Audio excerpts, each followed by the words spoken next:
Hey now, good morning. Judy Moulton, Grateful Mindset Properties Realty Radio Show host, coming to you live each week on Saturdays here at 9 a.m. on 107.7 FM, AM 1450, online at Grateful Mindset Properties, YouTube, Spotify, Apple Podcasts, you name it, you can find us. If you miss us this week, on Saturday, please feel free to go online and check out our website or any of the links or social media formats I've just mentioned.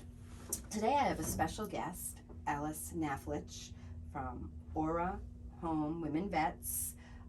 She is the executive director, so please stick around. I will have her on in a few moments after I talk a little bit about real estate, bringing local guests, local culture, and local news to the area, really supporting nonprofits and all the wonderful things that Western North Carolina has to offer.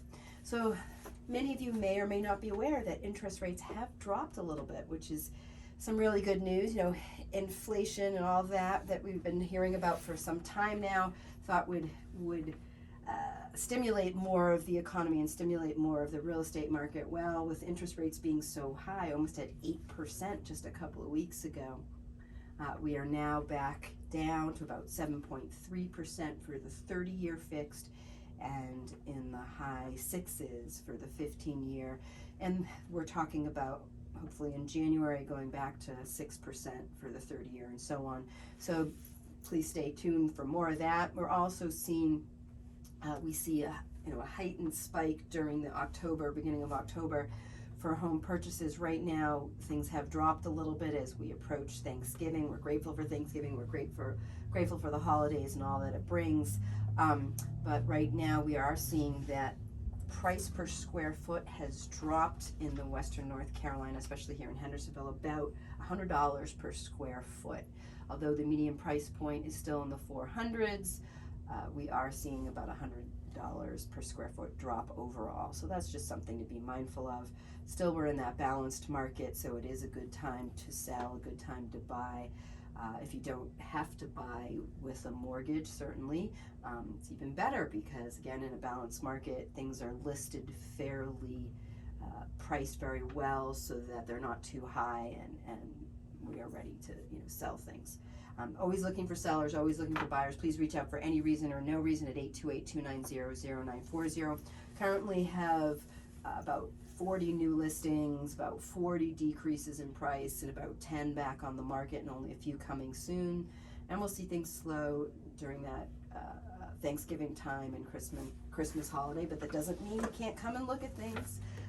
We'd be happy to see you and work with you, so please reach out. Judy Moulton, Grateful Mindset Properties, Realty Radio host, bringing art, culture with a tad of real estate. Little bit quick facts about Grateful Mindset Properties. We were founded in 2020, serving Western North Carolina and beyond with a grateful mindset. We have our property local experts. We do property management. We do home residential remodels. We obviously list homes and as well as help buyers find property. So I'm going to bring on Alyce, and if we have time, once I'm done talking with Alyce Knaflich of Aura Home Women Vets, and then I will talk a little bit more about some fun facts going on locally and nationally in the area.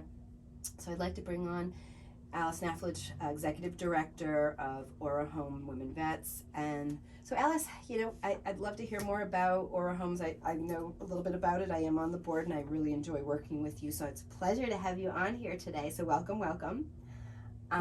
Tell me a little bit more about Aura Home Women Vets, where it got its name, how long you've been in existence, anything you think is important to share. And then I have some more questions to ask, but I'd like to hear from you. Good morning. My name is Alyce Knaflich, founding director of Aura Home Women Vets. We became a nonprofit in 2014, and to assist women veterans who did not have housing or was going to lose their housing. So one of the things we did was come with a mission of assisting women veterans. It seemed like there was a lot of disparities between how men and women veterans were treated. So I got involved and we got the women together. We started out really as just a group called Western North Carolina Women Warriors, and that developed into Aura Home Women Vets. Now, aura is your aura. If it's what glows out of you, okay? Your shine.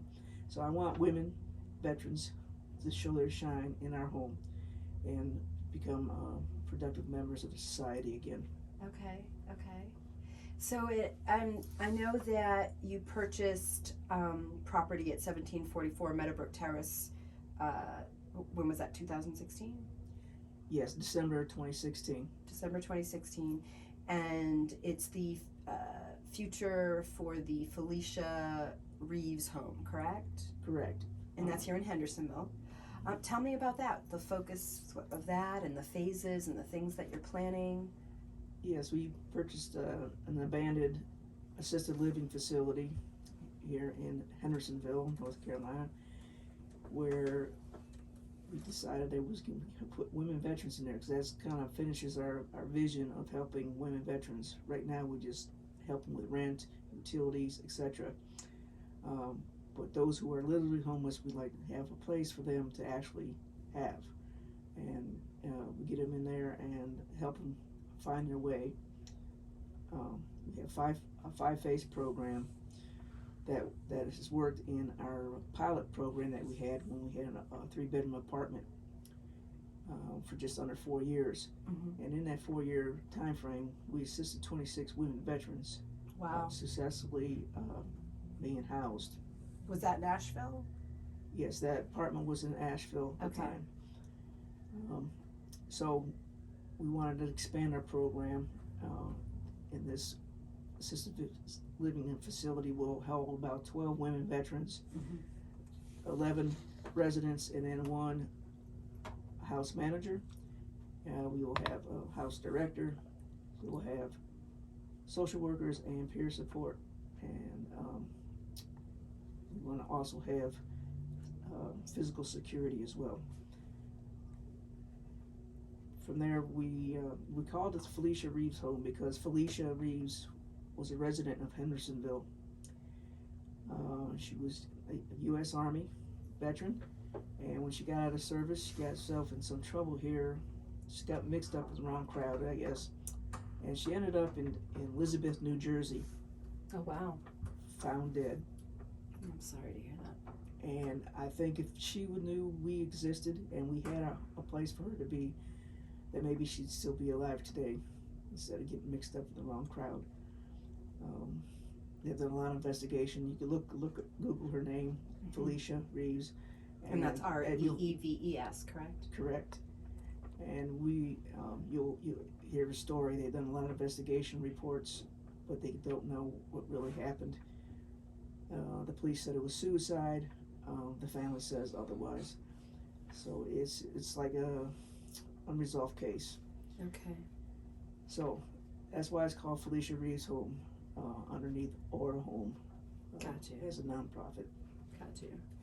And so what would you say is sort of, I mean, I know the answer to this, but I know the public may not. Like, why do women vets in particular need support or help in let's just say even in Henderson County, but tell me what your thoughts are on that. Well, everyone needs help when they get out of the military because they were trained a certain way. They didn't have to provide anything. They didn't have to provide their own. They didn't pay rent. They didn't pay utilities. So all these things are not exactly taught, and they're not taught to save their money. They would get their paycheck and spend it on whatever. And so when they get out of the military, they have no money if they're not savvy about finances.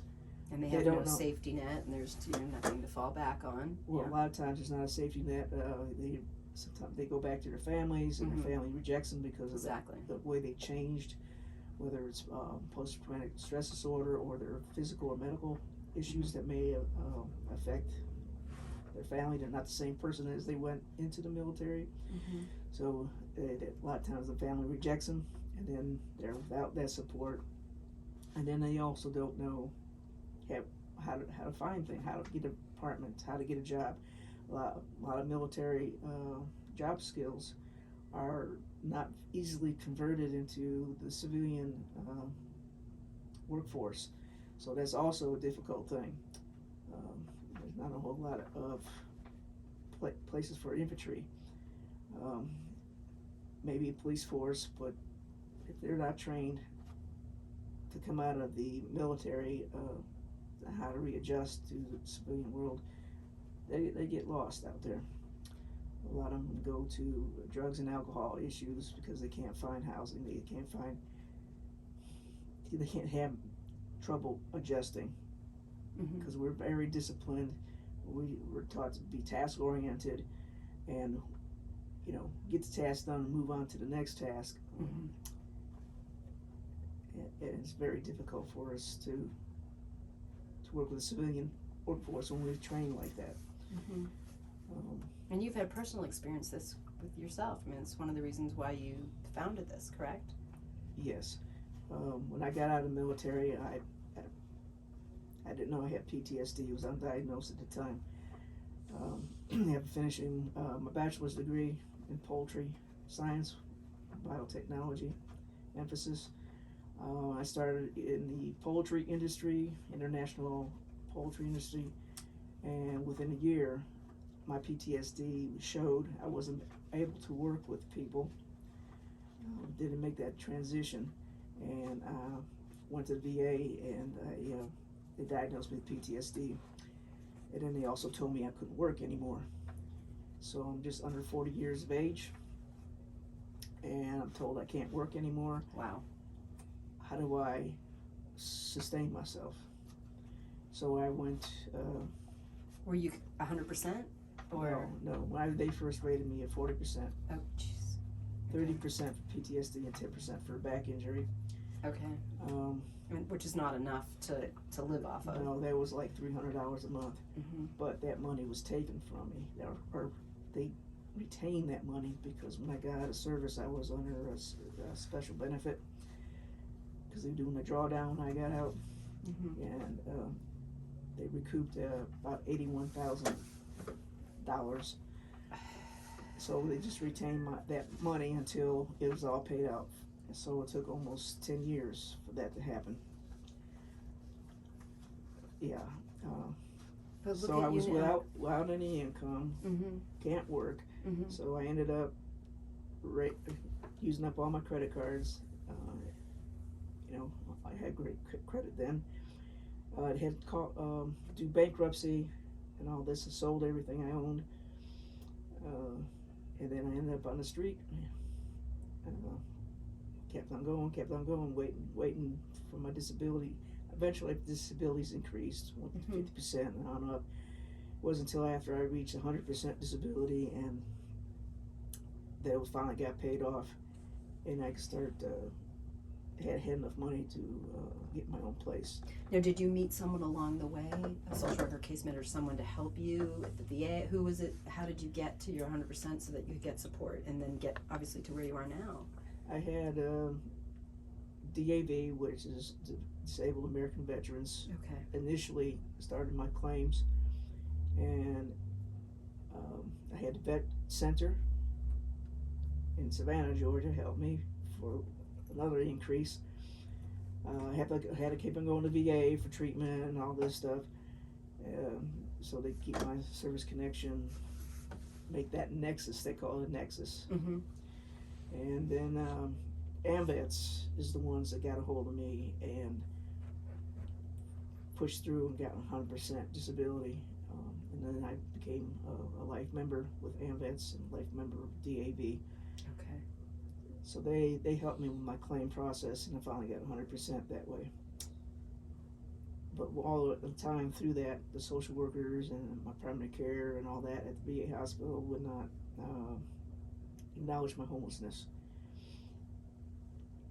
Today, there's programs. There's been programs for about 15 years, and they've really been pushing to get the veterans that are homeless off the street. It seems like they get them off the street, but then a lot of them go back to homelessness for a variety of reasons.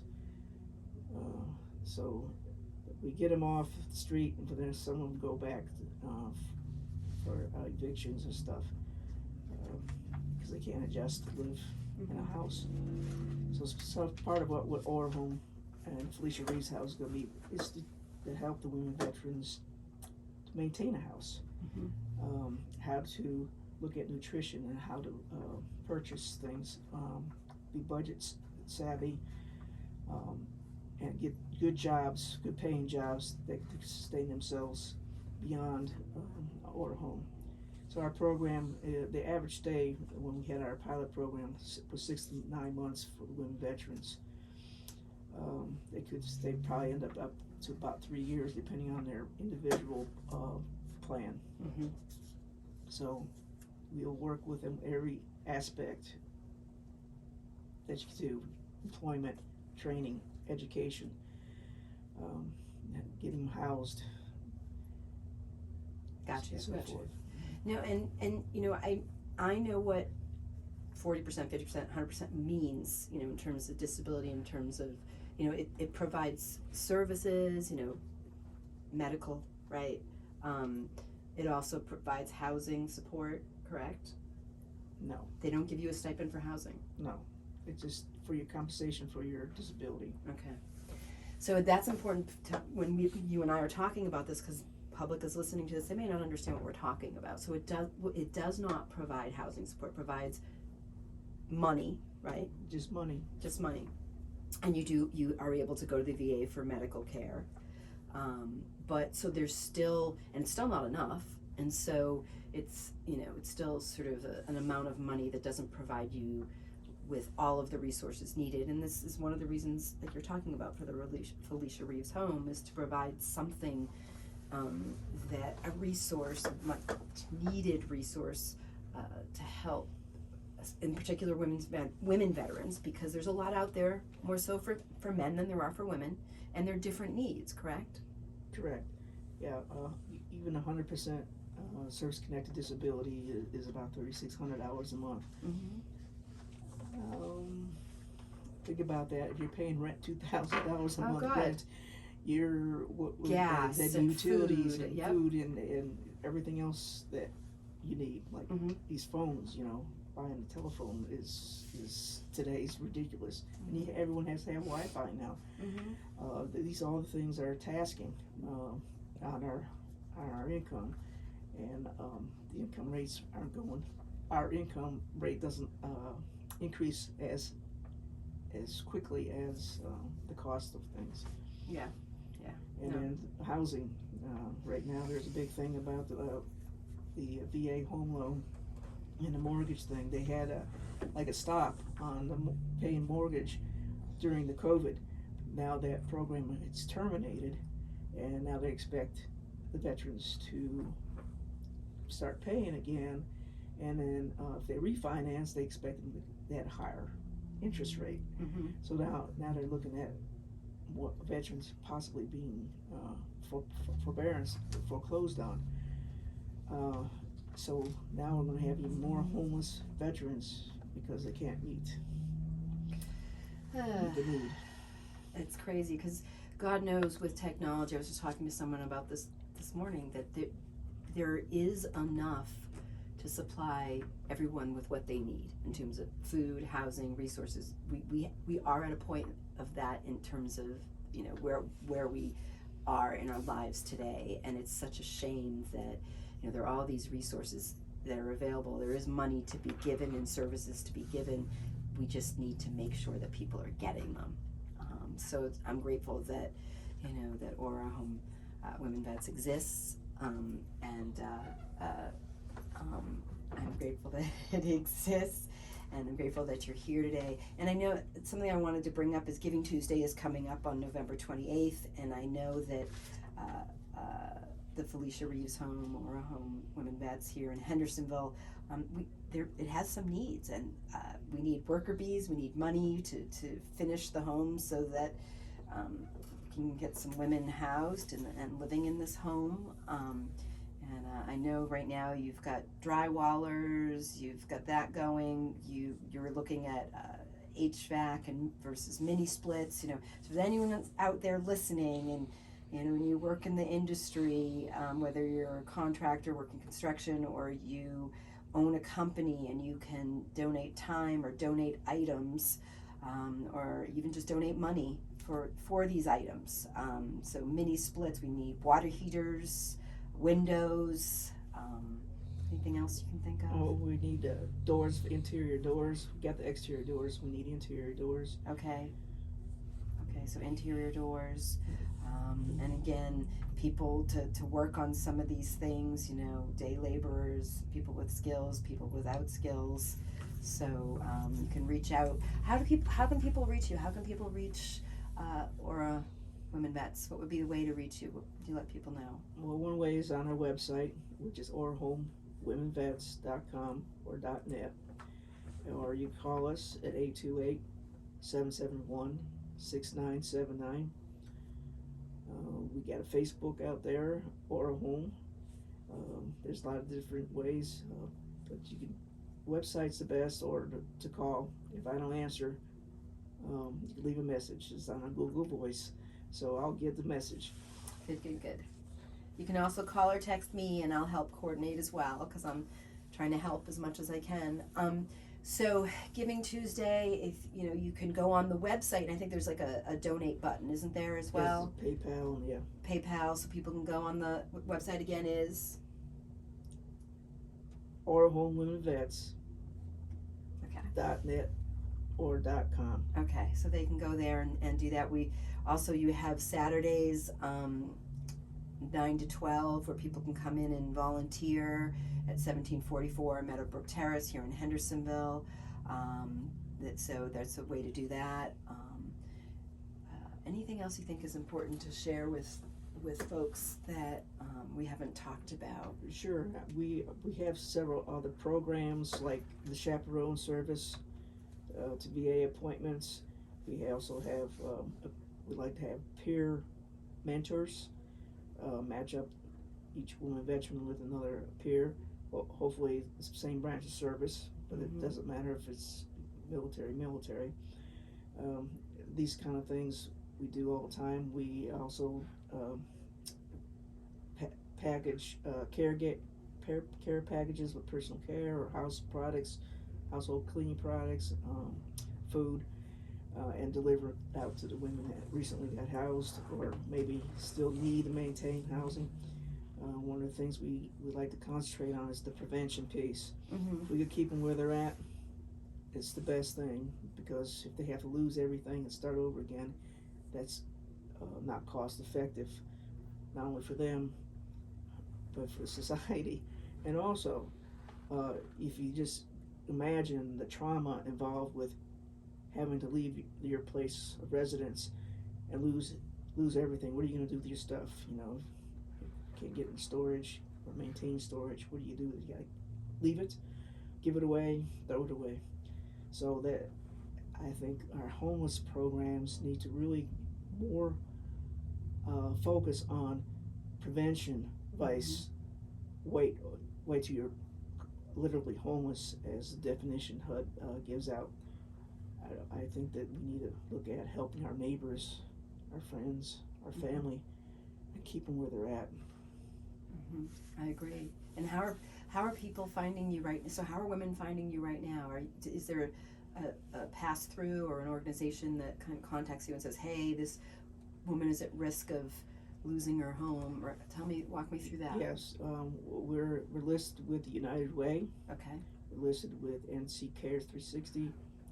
Good. And we're listed with Unitas, which is a network for veterans to connect with for resources, as well as we're advertising our brochures. We go out speaking engagements.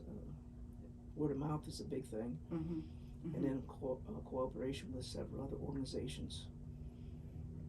Yeah, and a lot of time you hop in the van and you go and you're like you pick up a woman and you bring her to where you need to a hotel or whatever, in terms of just somewhere to get her through to Right. till that next step, right? Yeah, that's one of our programs right now until we get this building going, Mm-hmm. is to house a woman veteran in a hotel for a week until we get them into one of the VA programs, and we hope that could happen in a week's time. And does that always happen in a week's time? And no, it doesn't. Yeah, it takes longer. Yes.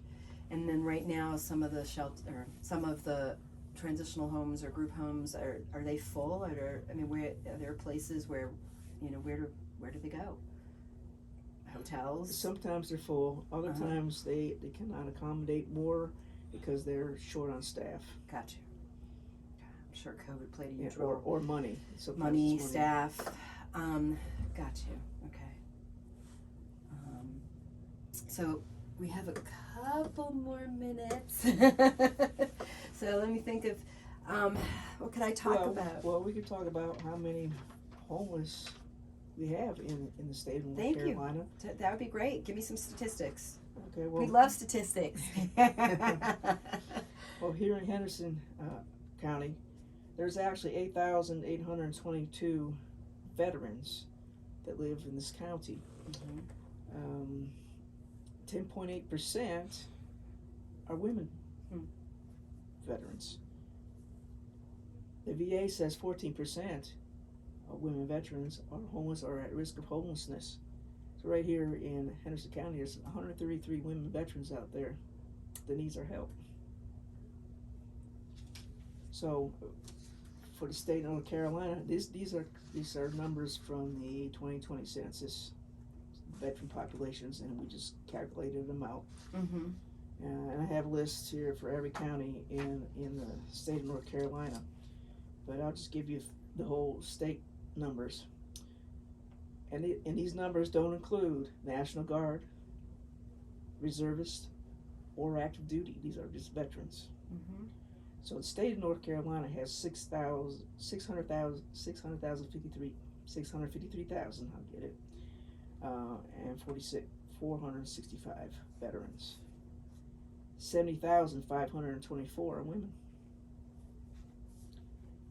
And the homeless rate of 14% is 9,880, just in the state of North Carolina. Wow. And Alyce, what you're doing is fabulous. Alyce Knaflich, Aura Home Women Vets, talking to her live today, and you've come a long way. What you've done, what you are doing, what you've been able to do for yourself. And it's not to say that you don't still deal with your own personal stuff, right?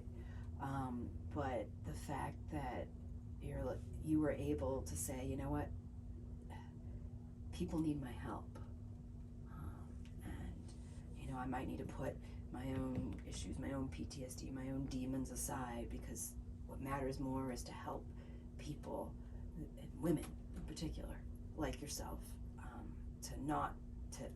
to prevent them from losing everything, and being desolate and destitute, and now have to face, where do I go, what do I do, and what that feels like.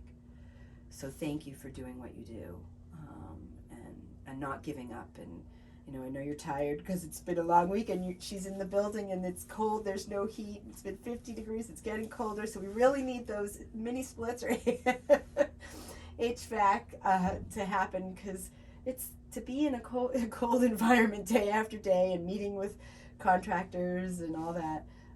It's a lot. So bless you for all that you do.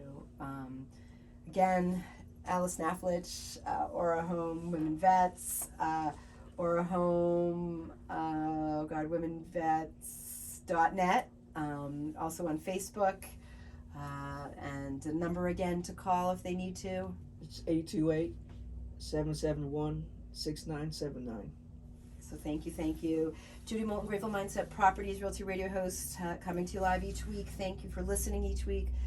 I'm grateful for my audience. I'm grateful to have Alyce and help in any way I can. So I look forward to doing this again next week.